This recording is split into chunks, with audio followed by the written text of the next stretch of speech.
Placed in little indoor boxes where we go to stand up straight and hold ourselves in. Some come with shiny calligraphy titles and some are small and green and always fluttering away from us. How is it that we can be people with jobs and savings accounts who can only start to cry after drink number 9? How do we get this far, become adults without anyone intervening in risky emotional behavior and shutting up, shutting down, holding back? How is it these have become employable skills? Well, you aren't required to take a class on empathy. You don't get a degree for learning how to use I statements or just learning to differentiate between the 20 types of sadness that can tighten your throat. Imagine a world where this made you successful, where you could be held back for turning anger inward. Every tear held in was a demerit on your record. Imagine if the special skills section on that application were filled with softened gazes, fierce death grip embraces, and the number of times you said, "I see you."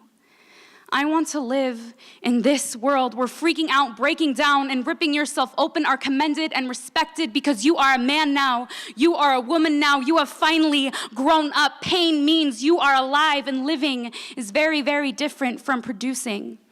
Imagine a world where no one crawled alone into the darkness because no one knows what alone really feels like. Where $3 a day to the teenage girl in Bangladesh didn't equal 13 years of Vogue-induced self-hatred for the girl in the US because those girls are Facebook best friends now, and it's their hearts, not their wrists, that we allow to bleed. Our arms are sore from hugging them and not from pulling up our bootstraps, and our last words are the only words we ever want to say to each other. Imagine a world made up of eulogies and not resumes. Thank you.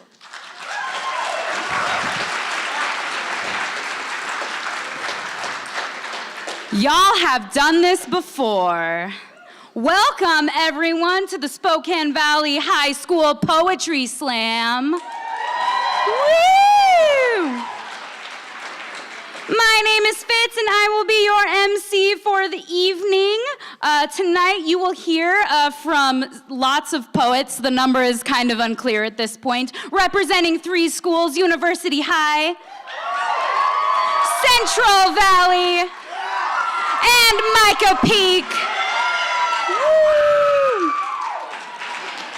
In case you were unaware, the Poetry Slam is a competition in which performed poetry will be judged by 5 members of the audience. The poets will have 3 minutes to present their original work with a 10-second grace period. The judges will then score each piece anywhere from a 0.0 to a 10, calculating both the content of the piece, so like, poetic devices and metaphors and similes and all that lovely stuff, and also performance. Did it make you feel something, man? Yeah, that's how I judge. That's how Fitz judges performance. The high and low scores of each performance will be tossed, giving the poet a final score out of 30. Points are deducted if the poet violates the 3-minute and 10-second time limit. If a poet violates the time limit, I want my timekeeper to yell something like, "We have a time penalty," and then I highly encourage the entire audience to yell, "Forget linear time." So we're gonna practice that. I'm gonna say, "We have a time penalty," and you're gonna yell, "Forget linear time," okay? 1, 2, 3. We have a time penalty. Forget linear time. Yeah, that's satisfying. What is linear? Ask a teacher, they're around. Bethany Montgomery is a 23-year-old revolutionary with a master's degree in business administration from Eastern, who's on a mission to express, expose, and ignite honest dialogue and social justice through her movement, Power to the Poetry. And Bethany will also be our calibrating poet tonight. So let's give Bethany an extra round of applause. The job of the calibrating poet is to go before the first poet so all the judges can practice judging and the audience can practice audiencing. So it's a very important role. And then AJ the wordsmith is a mysterious figure that just follows Bethany around. And you can heckle him as much as you want. Are you ready for a poetry slam? No, you are not. First, you must practice with the calibrating poet. So we are going to have a poet come up to the stage and perform as if they are performing, but they are not. And the judges will score that poet as if they are performing, but they are not. So I want you to give a big, rowdy round of applause for our calibrating poet this evening, Bethany Montgomery.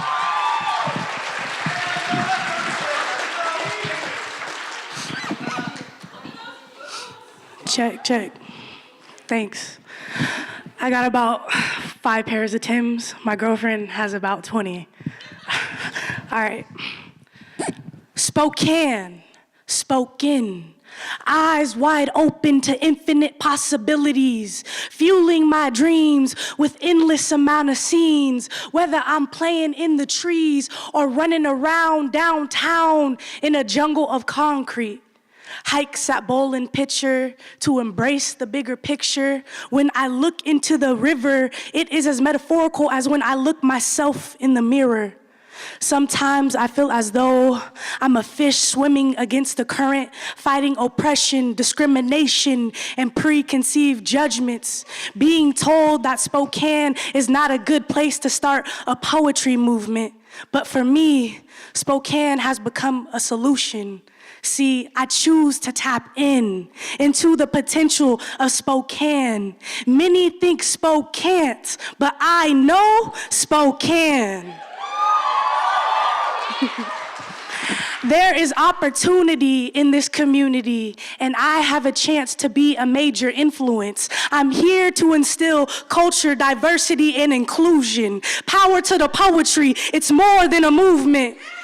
It is a way to prove that Spokane is different, that in Spokane you can be respected even if you have a difference of opinion, that in Spokane you won't be discriminated against because of the color of your skin, that in Spokane it is okay to be openly lesbian, that in Spokane there is absolute equality and people don't worry about pedigree, that in Spokane I can unapologetically be me, that in Spokane everyone can be who they want to be.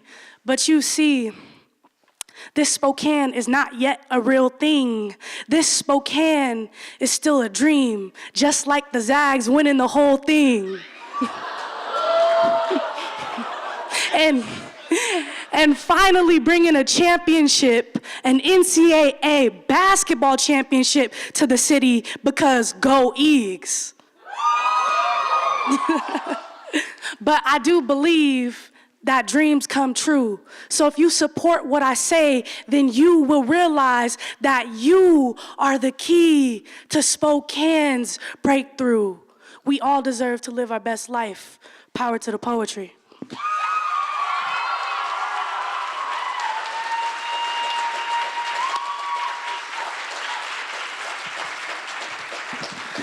Thank you. Please follow Power to the Poetry on social media if you like what you heard, because we're doing a lot. But that's Power, the number 2, the poetry. And you can talk to me after the show if you got any questions. Peace out. One love. Right now, let's welcome up Taylor Howard.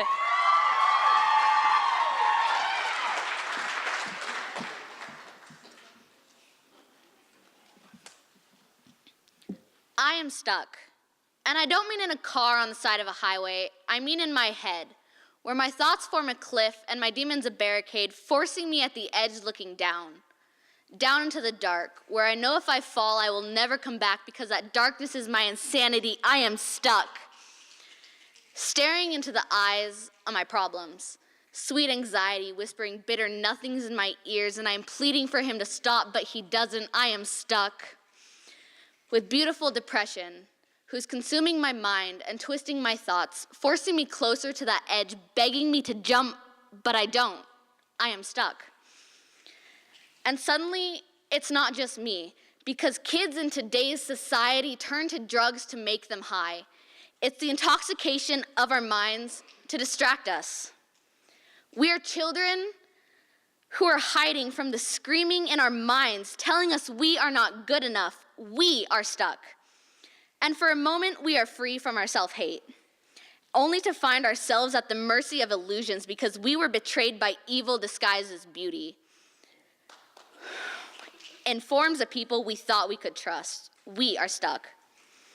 So we isolate our soul and body and try to hide from the unexpected of society. For fear of otherwise our expectations will rise to the point we can panic and would let them in, so we push everyone away and feel lonely. We are stuck. But loneliness, I believe, is better than trusting an angel with her broken halo and the knife she holds behind her back, ready to use at a moment's notice. But we cling on the idea of false hope, we are stuck. Those of us are forced with decisions, give up or give in. Some will choose the latter and create something of themselves, and others will be forced with the former and end up empty and alone. But no one can live in utter loneliness before their demons push them off their cliffs, descending into darkness. But then I guess we aren't really stuck anymore.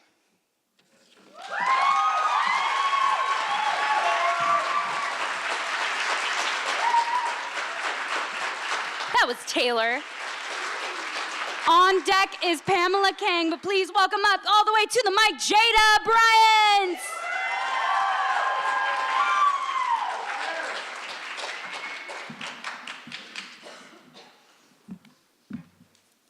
Her closet is full, the bones are hollow, beautifully courageous, aching every day, blank face, unfazed.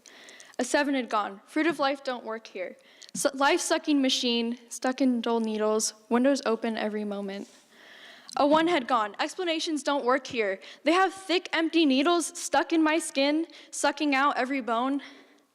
A 2 had gone, 7s don't work here. They tell me I can't stop, stuck in my skin, but I will get better. A 3 had gone, needles don't work here. I'm questioning my existence, stuck in my skin, my bones are so hollow. A 4 had gone, pills don't work here. I don't want to live on, stuck in my skin, my closet is so light. A 5 had gone, medications don't work here. I want to stop, stuck in my skin, I feel so frail. A 6 had gone, chemicals don't work here. I can't go on, stuck in my skin, I am so expensive. A 7 had gone, comforting don't work here. I lay in flower beds, stuck in my skin, I feel so beautiful. Her closet is empty, bones are gone, beautifully courageous, peaceful every day, blank face, unfazed. And I cry out in black, but she's more than diseased, she's more than beautiful, she's the lion-hearted girl, she's my lion-hearted girl, yet she lay in flowers in black. The days you told me, the days that we held each other, the days that we cried together and the days that we spent together, the depression that we fought together. You may lay in flowers in black, but you forever lie in evolution's perfection complexion. You are my lion-hearted girl. You are my sunshine and sky. And they always say it's like watching your best friend die from cancer. And they never know all that we've been through.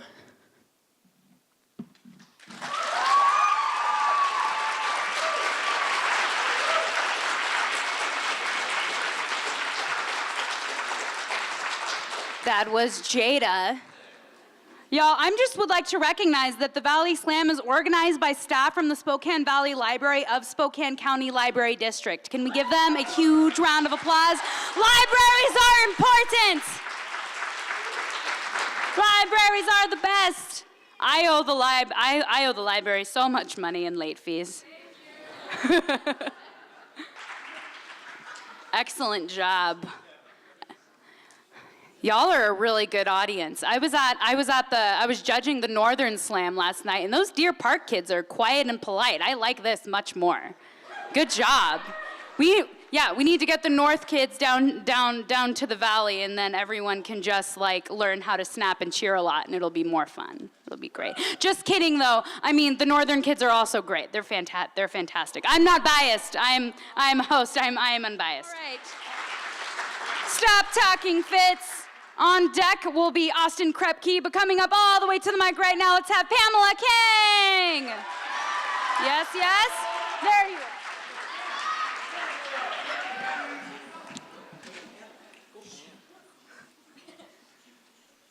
Look at me.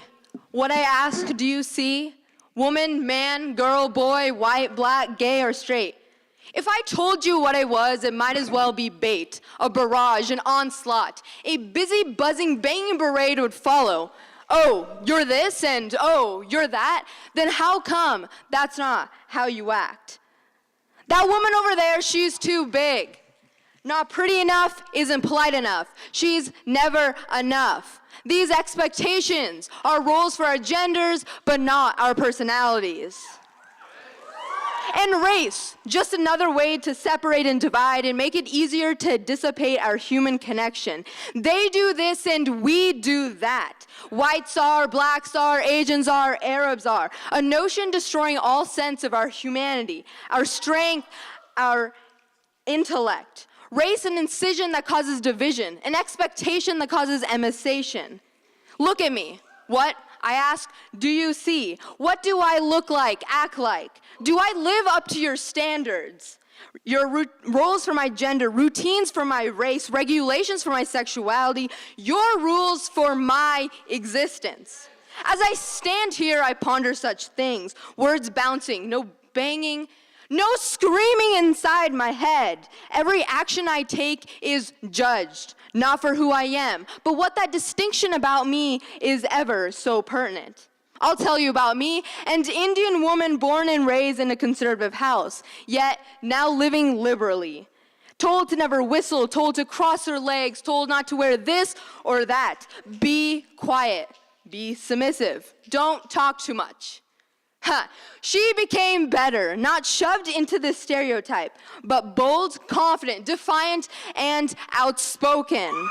'Cause she has gumption and a teeth and a tongue to articulate her freedom of speech. We see a person, but identify them as a box. Check, check, check.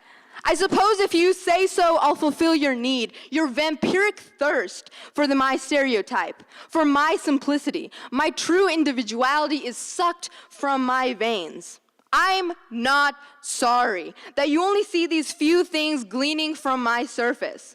So look at me. What? Pray tell, do you see? Look at me. Look at me. Look at me and tell me exactly what do you see?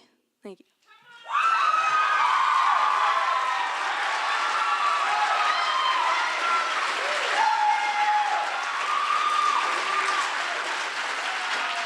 That was Pamela. Just in case y'all wanted to know, we will be doing a cut after the first round, and only 7 poets will go on to the second round. Whoa, deep cuts in this biz. On deck will be Ryan Phillips, but coming up all the way to the mic right now, let's have Austin Krepke.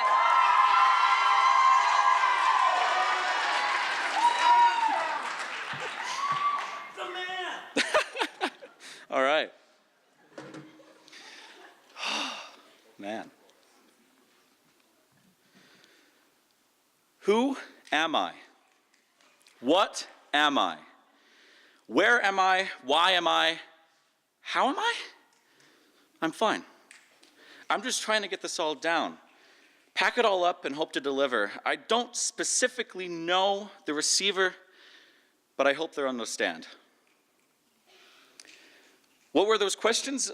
Well, I don't really have the gestation for answers, so I suppose I'd call them statements. Looking up into the sky as I ask them, a breath mint in my mouth, cooling me to the core. I walk off, and I'm detained to the floor, but I guess that's what I get for questioning the Almighty. So many seconds, so many minutes I would have saved if I didn't cause these words to rhyme. But if I were to mime, I'd commit a crime. Hold on, wait. Nobody ever forged a path by taking the easiest route, because that's where everyone walks out of that big metaphor. Thank you.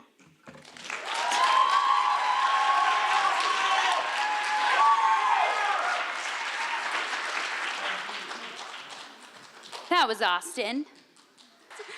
The light guy is amazing. I love the light guy. All right, on deck, we will have Boston Tacky, but coming up all the way to the mic right now, let's have Ryan Phillips.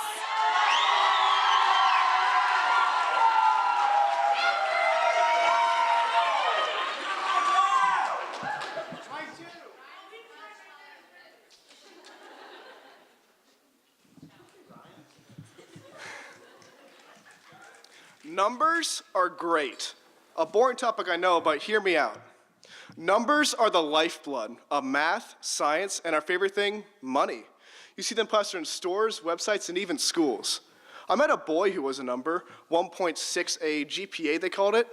What an insignificant number for such an insignificant person. A person who was drowning in the despair of his past friends and bleak future, drowning in the despair of his cut hair and these metal guardrails on his teeth, made to make people not appalled by his crooked bones, and instead appalled by the steel fences stitched to his being, fences built to keep out friends and shelter himself from attacks of those that were not born with such deficiencies that are treated as mistakes, as if they were on a test to which the boy will always fail, a failure rooted in his mind that he will never reach perfection, a perfection dictated by the letter A, by his parents, by his scholarships, by his state, a state that can somehow raise progression and depression at the same time. Time the boy wished he had to spend with his family and homework, his friends and schoolwork, because it's all a balancing act. Parents see grades, heart attack, just the final act, no time to react, for the boy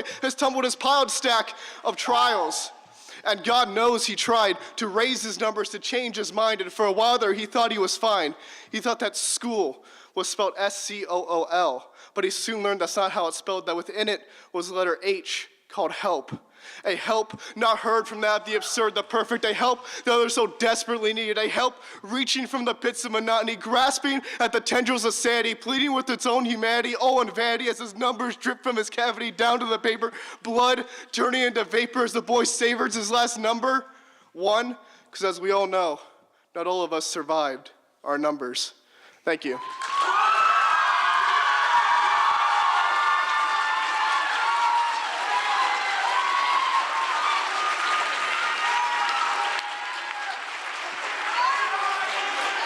That was Ryan. On deck is Brett Webster, but coming up to the mic right now, let's have Boston Tacky. How do I get this thing off? There it goes, there it goes.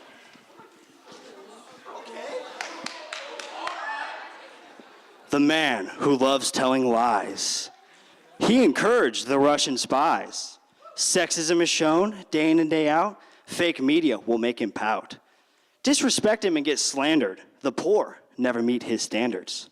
Some support from the Ku Klux Klan is in favor of an Islamic travel ban. Wealthy, but will fix the poor's pain. He will make America great again. Sees the Clintons as corrupt and bad, but without his stripper, he'd be sad. Self-proclaimed as a woman's activist, 3 wives in total, a lot of practice. Morals are strong, evangelicals agree. Building the wall is always the key. He forces all immigrants to hide, except for his mail order bride. He's orange, but he loves all whites. He hates football and protest rights.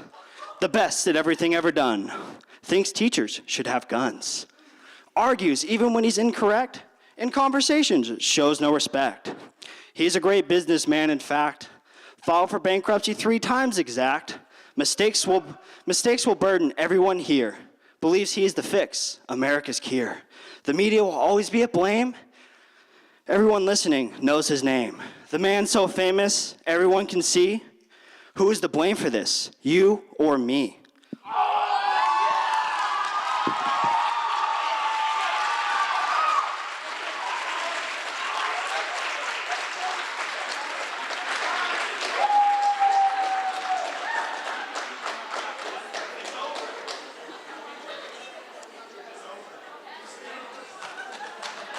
That was Boston. On deck will be Katie Hughes, but coming up all the way to the mic right now, let's have Brett Webster.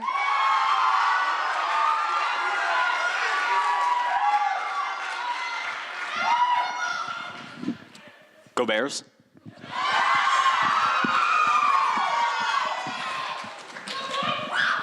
Come on.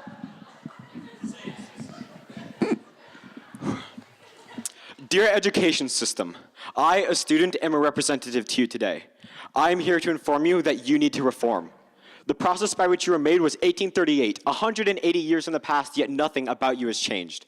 You see students in columns by rows evenly distributed day in, day out, without taking into consideration that a new age has come out. The idea that we are put in lines down the halls as we go walking to make us comfortable with assembly lines is appalling. I've become numb to the sound of a bell. The rings, whistles, megaphones, the works. Buzz, buzz, time to get up at 5:30 even though our brains don't properly work till 10 o'clock. Ring, ring, next class, now I get to go learn about metamorphic rocks and facilitated diffusion. On that note, this educational institution teaches me everything about the theory of evolution and nuclear fusion, yet lacks teaching me about tax or how to properly get a job. What I feel is confusion. You think we treat our education like a fob until you realize how much our eyes catch fire with passion, our voices finding a stage, our pencils freed from the cage of a scantron to writing for what we freely want like Babylon. Yet you say we aren't acting our age. I propose a settlement for us students. Give us an opportunity to flourish instead of withholding our tongues. We've wanted for so long to speak up for what we want done, but this school of thought shames girls for wearing crop tops. I thought if you really cared for our well-being, you wouldn't stop your outreach to the parking lot. We are shunned for wanting change around the school, even if it's for anyone. One by one, we are gaining our voices, and soon we won't stop. If we had to crying out for change, breathing fire and marching to drums. Often you say we complain, but here's what we really want. Number one, we want to feel safe. After Parkland and Columbine, Sandy Hook and Freeman, where do you draw the line?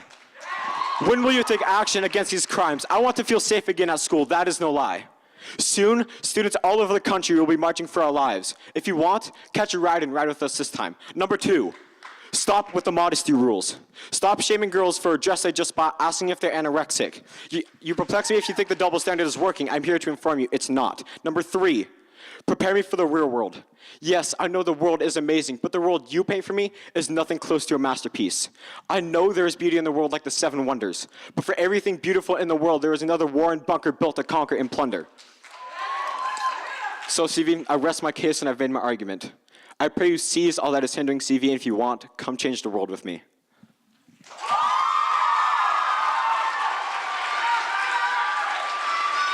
That was Brett. I see Brett brought friends. Or it's just like a random line of people that were just like wildly just impressed by that poem, which could also be true. Good work in here tonight. On deck, we will have Spencer Hawkins, but coming up all the way to the mic right now is Katie Hughes.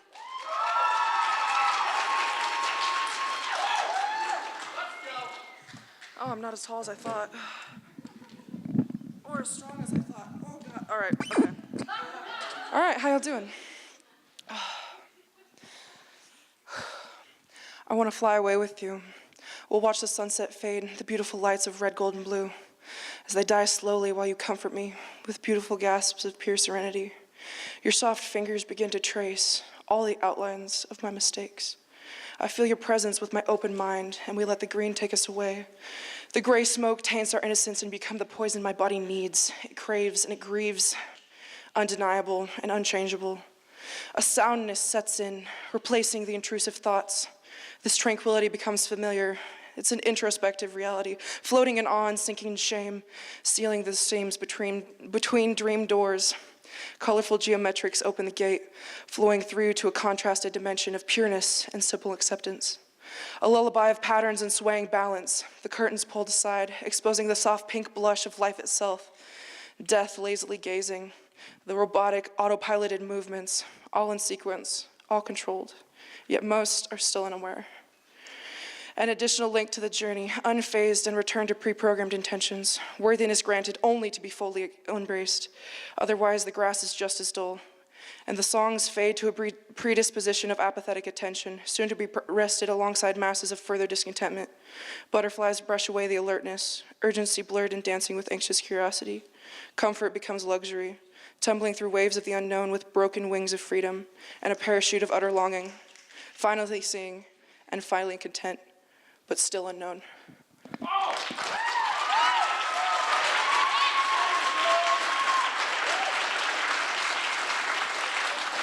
That was Katie.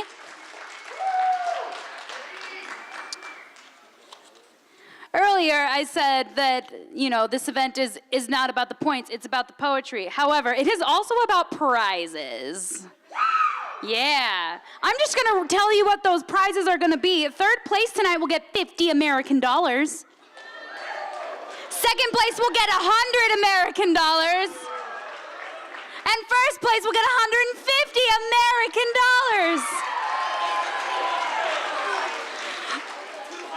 I can't just print money, guys.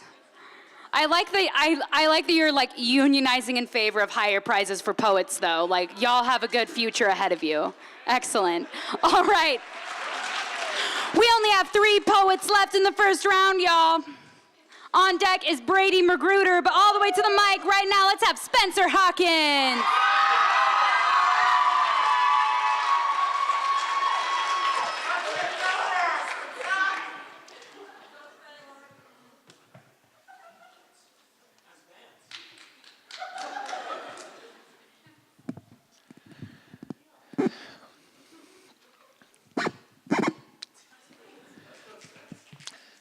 I have a tendency to be tardy. Upon one occasion for my late arrival to class, one of my friends asked me why I'm so regularly late. He said my actions reflected a desire that I didn't even want to pass, yet I told him, I'm just trying to be great. You see, whenever I am tardy, it is because I am searching for all of the routes that take me to new destinations. Though this may mean walking to the opposite side of the school when my next class is 3 doors down, what I'm really doing is searching for a route that is full of exploration, because a route that has not before been taken fills me with anticipation. When applying oneself, a student can see a new route once adopted, make them be something more than they could have seen themselves decide to become. No amount of desire can compensate for lack of effort. Think of Columbus, Newton, and even Jesus the Christ. All of these men took paths previously untread, with their legacies lasting for hundreds and thousands of years. All because they took paths from which others previously fled. My friends may take a left when I take a right, but does that make my route wrong and theirs right? You never know what someone will say to you, ask. You never can win the game till you take the shot. You never can grow a muscle till you tear it. We never could create vaccines till someone self-injected the virus. We couldn't win World War II without women in the workforce. We couldn't achieve progress without overcoming the fear to regress. Generations of opportunities entangle me in their history, each like a domino entrusting me from the moment of connection to hear their plea. Please, carry on my legacy. I walk. Echoes through empty halls encircle me like epitaphs to people's empathy in my final steps before entering a classroom. Step, step, step. I have a tendency to be tardy. Many may consider my actions rather foolhardy, but why conform to the mundane monotony of municipalities when doing the same thing over and over again and expecting different results is the definition of insanity? Take the path that is unsure and untread. It is better to make a mistake than is to live dead, to regret all of the words left unsaid. A tardy a day keeps the apathy away.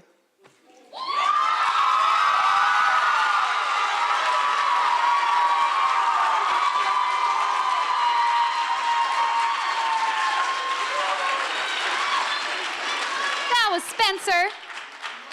Can I thank another sponsor? I can. This event is generously sponsored by the Friends of the Spokane Valley Library. They raise money through book sales held at the Spokane Valley Library. Give them a round of applause. Oh, our lovely sponsors are right there. You can clap directly at them. Directly at them. Wonderful. On deck is Adriana Rick, but coming up to the mic right now, let's have Brady Magruder.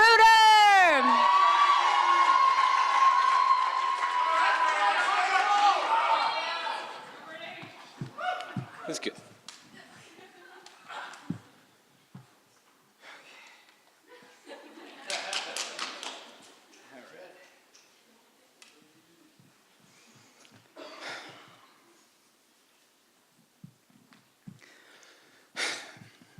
Stop. I have everything I need. Satisfaction is shaped sharper than her eyeliner wings. Sanctity is a sumptuous blonde above other things. Completion is soft to touch, to lace its fingers around mine. I'm so in love with her, man, oh man, it's my time! The muffled sound of wind allows my thoughts to take flight. Man, my friend is so, no, stop that, it's not right. Until a thick, warm breath pole dances down my neck. Heart racing, mind pacing, wishing I was erasing this invasive essence, pervasive, but her pattern so persuasive. No, you're not abrasive, she's proving that she's probative. It's a sneaky selection, I'm liking this inspection. An affluent affection, don't care about interjections. Continue at the next section. I'm rolling with no objection and no sense of direction. Stop. I'm missing something. Satisfaction is shy, shallow of a blue sky. Sanctity is a subtle bond, a loose thread hanging by. Completion is a surreal response, reach with no reply. You confessed you are strong, you are not that type of guy. Unexpected attention creeps, a sudden spotlight. My mature inflection sleeps. She be looking at me, it's not right. You just must await her trust. Bored, ignored, can't help but lust. Surrounded by rose, but loyal to tulip. Pursue the newest, you cannot be foolish, I'm trapped. Trying to terminate the relation, and then another girl begins flirtation. I like you. False promises, playing blackjack. I lust you. I get a pick, I send one back. I love you. Said for personal positioning on top of the sky, and I don't know why I would ever want to stop. I have nothing. Satisfaction is a showering shot, killing my pride. Sanctity is solely broken, echoing inside. Completion boils bubbling over the bullet holes I inflicted because I stirred chemical lies in solvents labeled committed. The shy tears will run dry. It was me. It was me. I tried, okay, I tried, but you didn't listen to me. Yet in a sense, I still hold on to my innocence, for executing this reminiscence is a formula altering inner sense, and at the expense of changing societal perceptions and ultimate exposure, the cynical crime shaping my legacy is given closure. Regret? I don't have it. It's a wish to be what you're not. After over 2 years of lessons, the smiling mirror says a lot. Temptation is an archetype, cousin to karma, your sudden spotlight. You hear it in your smile, even when you're told it's not right. Truth is an entity, stronger than any bond you'll ever see. Hiding it makes it your enemy, but embracing it is a remedy. The strength of your soul. Listen to your tears drop. You can gain control. You tell yourself to stop.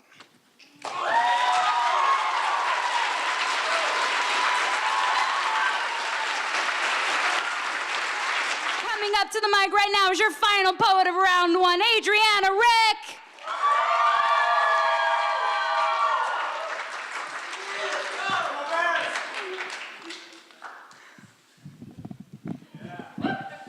Whoa. As you said before, yeah, go Bears. This is called Shy Confidence. Stammered footsteps are swallowed up by the atmosphere of passing voices. And I breathe in the sound like air, stuffing my lungs full until released into the cold, bitter space. Palms filling with sweat that could easily be mistaken for lakes. And the stench of my quaking nerve only worsens by the unmoving area. The thump of my swelling heart echoes the newly empty halls that seem to travel forever, going nowhere but everywhere. I yearn for more filled sound to cloud this opaque fear growing across my face like weeds. Earthquakes travel from my shoulders down my spine, shaking my whole entire structure until I exhale the tension that's built up in my mind. My shadow has made a permanent painting of itself on the floor as I stand there, frozen, unable to move. And I can't move or breathe underneath this water of flooded emotions. Confidence whirls past me like a school of fish, so I'm only left with shyness. I feel claustrophobic in this endless space, being enclosed by nothingness, and that nothingness comes closer, until I'm trapped. But I still stand there in front of them, my eyes shaking with willingness. Impatience stabs me in the back, hoping to help me choke out the words. The 3 words, prophesized to change my life forever, if I could say them. But they still stand there, waiting, 2 feet away, but ultimately an ocean, the waves drowning out the words as I yell to them. But in the end, it's still just silence.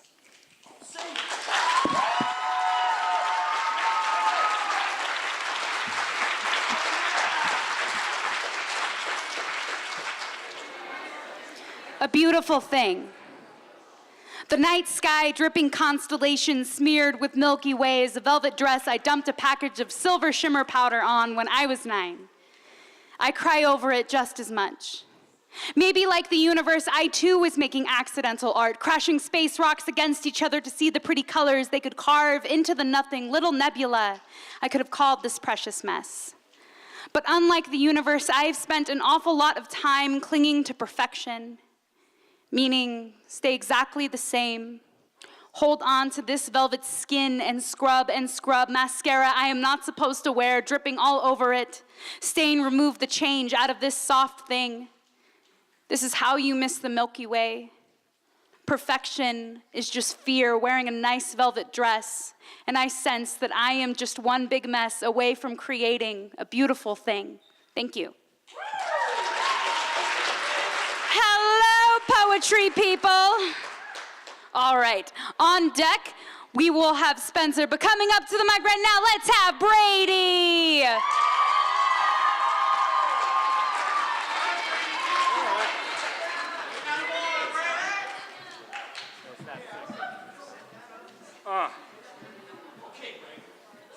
All right. So there's a lot of bear spirit. So I just want to say, this is Titan Town.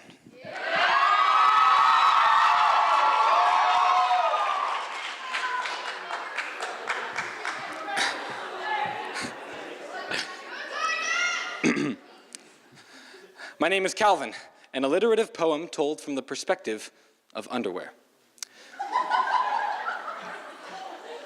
My name is Calvin, and currently I'm continuing my constant condition of excitement. Even though I lay on the floor wrinkled, recently unwrapped by raging children, rounded with rural writings and red wrapping paper, I don't doubt that my remedial future will be right. Even though I'm trapped under twinkling titles of metal, toddling with my tiny tag, I know my identity is trendy, yet tantalizing. Even though my cloth is pretty cliche, I'll clearly claim my claws, that this clout of club and cloth is clinically the classiest article of clothing. My name is Calvin, and the humans are handling my heart with humility and humbleness. I now see my stuffed stepsisters, stunning in their straight stockings, some striped with starry strategies, others standing stagnant in their stupendous stupidity. I now await my wash.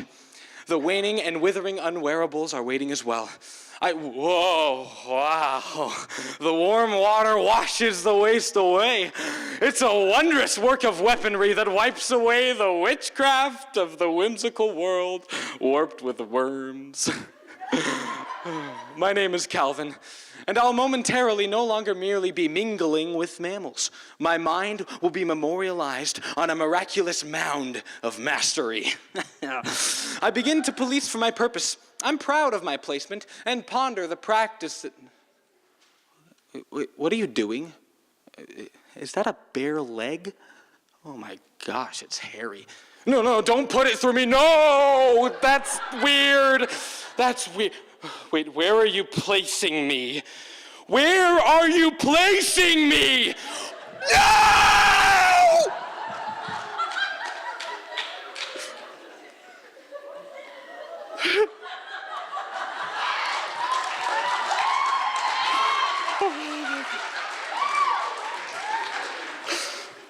My name is Calvin,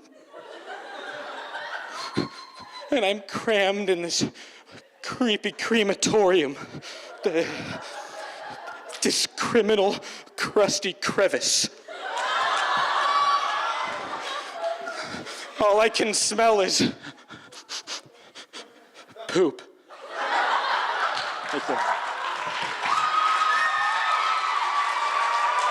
Coming up up to the mic right now. Let's have Spencer.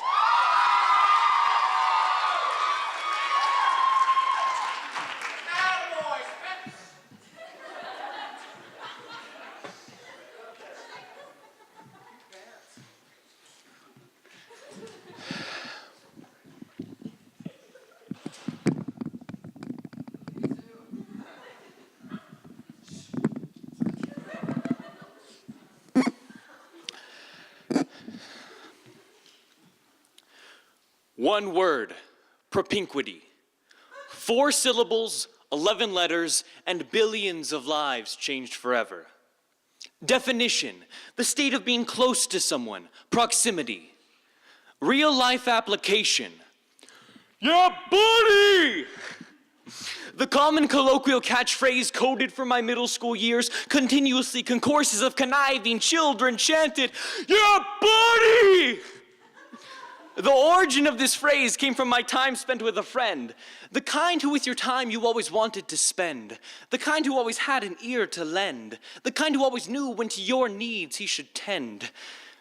Yeah, buddy.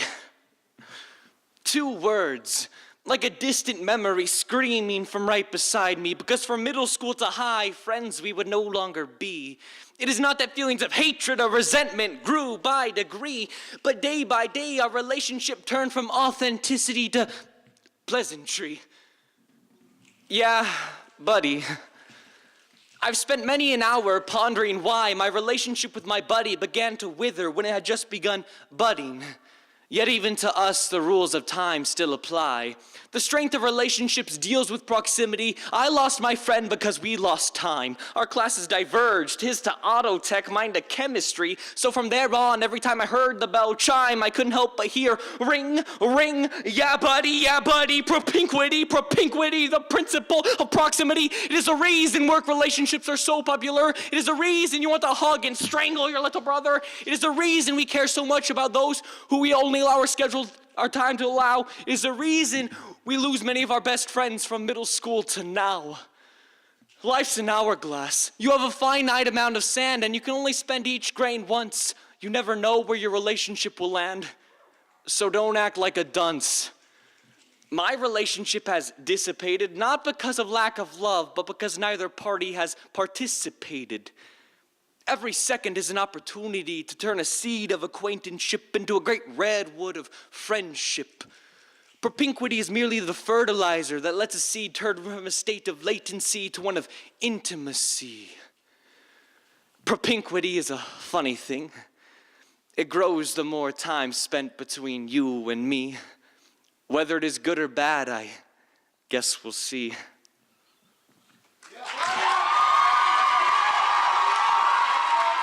Now let's have Brett.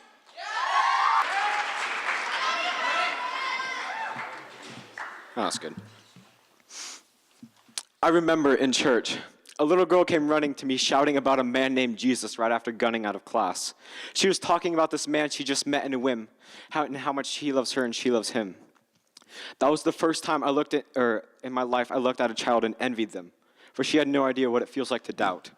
My entire belief system crushed because of mountains in my path. I feel the wrath of burdens weighing me down, caused by my climb and altitude. If you fed 5,000 of the multitudes, why when you flatten these mountains I try to track? I have so many questions for you, yet never enough answers. My head hits my bed and my mind turns into a high tide of questions. My main one, why did you die in my place for my transgressions? There's no reason for you to love me. In fact, logically, you should hate me. I am the opposite of what you stand for. I'm no better than when Eve fell to the forbidden tree or when Judas Iscariot sold you out to the Pharisees. Now, God, I'm not here to complain, but when my best friend committed suicide, were you there by my side? Why weren't you there for hers all this time? I'm sorry. I shouldn't be saying these things as you know them before I even ask them. I just want to bring them to your attention to discuss, and not to mention, we are more than conquerors through him who loved us. While you're here, I trust what you said is true. So please lift this weight of doubt off my shoulders and let me come back to you. I heard you're a God who loves fixing broken things, so maybe you'll fix me.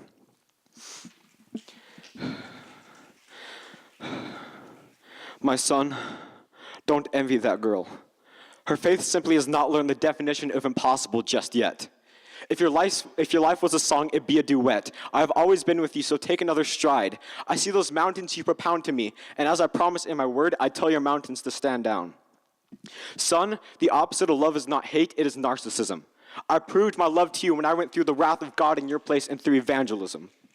The strongest but shortest phrase in my word is, but God.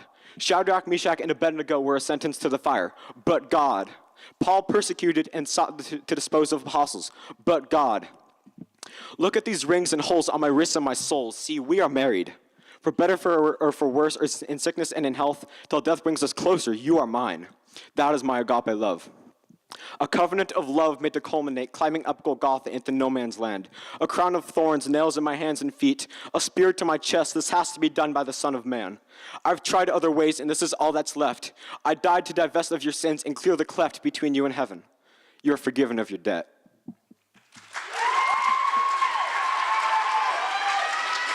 On deck is Ryan, but please let's welcome up all the way to the mic right now, Boston!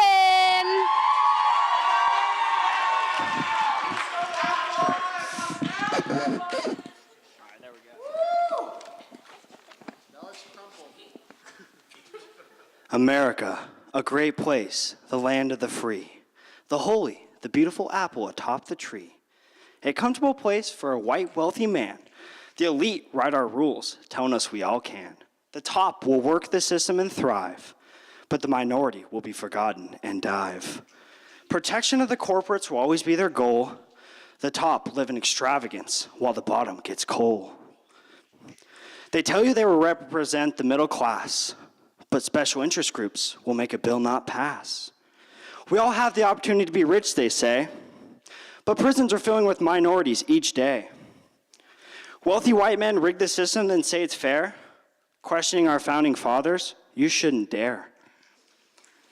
The founders ensured the advantages go to the whites. Questioning them is like bringing a knife to a gunfight. Our government is supposed to be the word of all of us, but what we want isn't even always discussed. The majority of us were in favor of net neutrality, but our biased government opposed that in actuality. Most of our citizens agree we're in need of gun reform, but the wealthy NRA forced our Congress to conform. We're a democracy, but currently that is insincere. Our leader lost a popular vote, but is still somehow here. The lack of diversity of our leaders make me sick.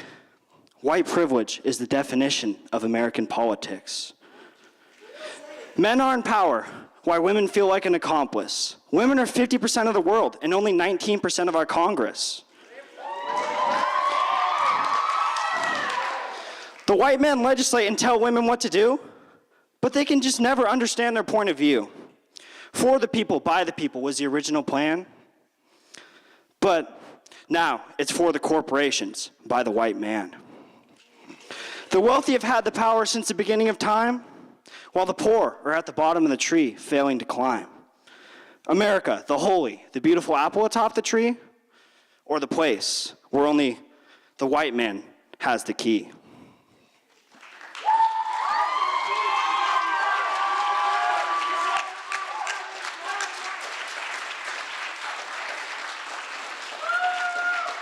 But please welcome him all the way to the mic right now. Let's have Ryan.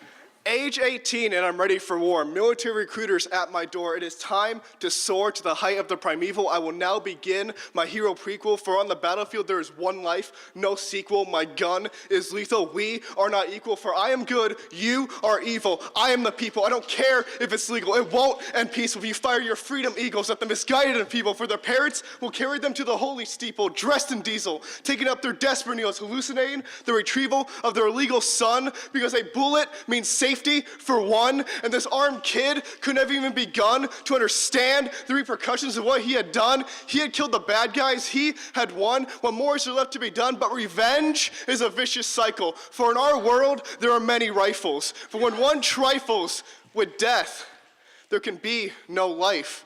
Life to be signed away to prepare for D-Day. Recruiters not sent to sift out the brave, but instead to pester at the young and poor. Too young to grab from the liquor drawer, but old enough to grab a gun for war. A war set on grounds from which we were not around. The conflict's history a mystery to those of the chivalry, but not without the misery of the innocent's injuries, because war is an industry and we are the cogs. Our age and gear made to spearhead these new trends. Cigarettes, rifles, war, in bed into what we call adulthood. But I say that's no good. I will not become a piece of plywood to build this brotherhood of death. I will not be used yet. I will not witness the regret of laying my classmates to rest after all the past tests we took together, the last breath that was drawn from under fire. We grow tired of the conspired violence brewing across the world. Our sight will not be blurred. We will fight without the use of our deserved. We will show you what it truly means to be an adult.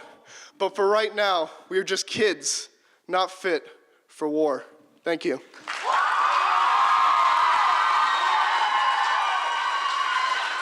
of the slam, please give it up for Taylor!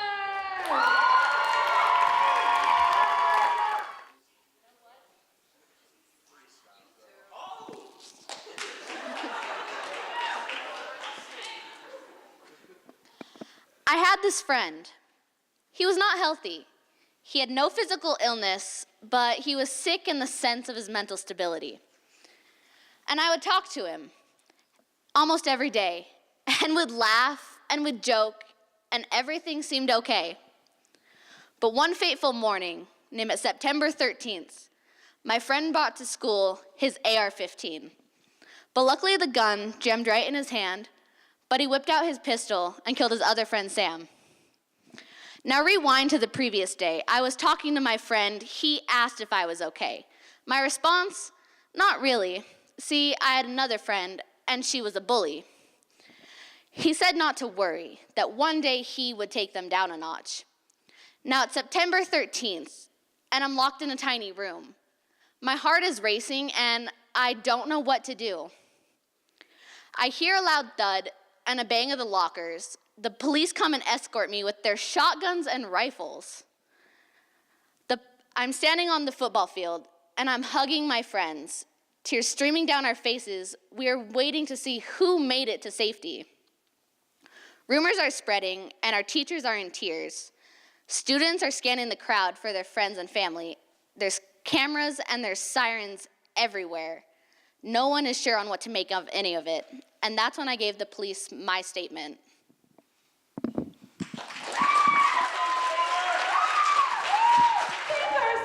Friends of the Spokane Valley Library, shall we? Yeah. Thanks, guys.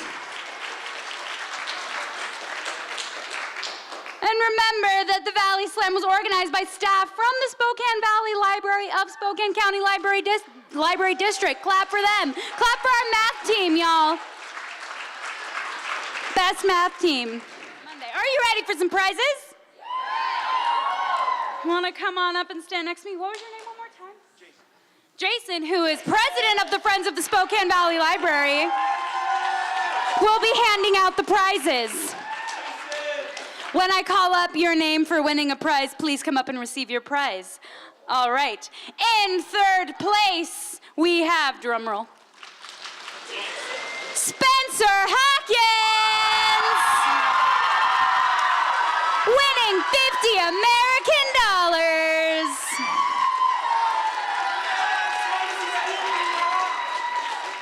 Yes.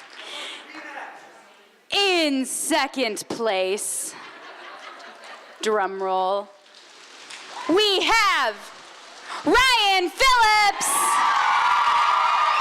winning $100 American dollars.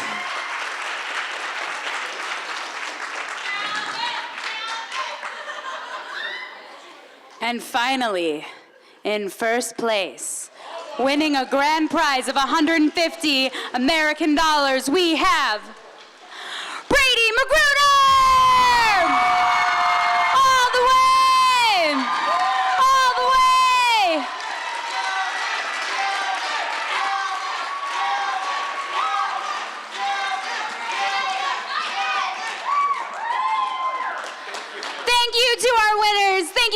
friends of the Spokane Valley Library. Thank you to math team. Thank you to our tech people. And thank you to all of you. This has been the greatest show ever. I hope to see you all in the next 2 Mondays. Good night.